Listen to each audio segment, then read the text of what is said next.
What happens when the world's most powerful navy tells its own ships to stay away from a region? What kind of threat forces America to warn its own cargo vessels not to enter certain waters? Is the United States backing down? Is Iran gaining control of one of the world's most critical sea routes? Or is something bigger unfolding behind the scenes? Today, we break down the full story. Here's what the headlines are saying. Reports indicate that U.S. authorities, including the U.S. Navy, have advised U.S.-flagged cargo ships to avoid waters near Iran. Specifically, from the areas around the Persian Gulf, the Strait of Hormuz, and maritime zones under Iranian monitoring or influence. The message is simple. There is risk, and ships should stay clear. Now, the big question, is this fear or strategy? To understand that, we need context. Tensions between the United States and Iran are not new. They have been locked in political, economic, and military rivalry for decades. But recently, the situation has intensified. There have been reports of ship seizures, increased drone and missile activity, heightened naval patrols, and rising military alerts across the region. At the center of all this is the Strait of Hormuz. This narrow waterway is one of the most important shipping routes on Earth. Nearly 20% of the world's oil supply passes through it.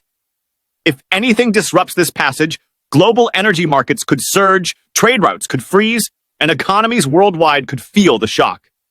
Even a minor confrontation here could trigger massive global consequences. That is why the United States is telling its ships, do not take unnecessary risks. Some dramatic headlines claim the U.S. Navy is scared or that America has admitted defeat. But in reality, this is not a surrender. This is risk management. When tensions rise in sensitive regions, governments issue advisories to protect civilian vessels and commercial interests. This is standard international practice. It's not about weakness. It's about prevention. But there is also a political dimension.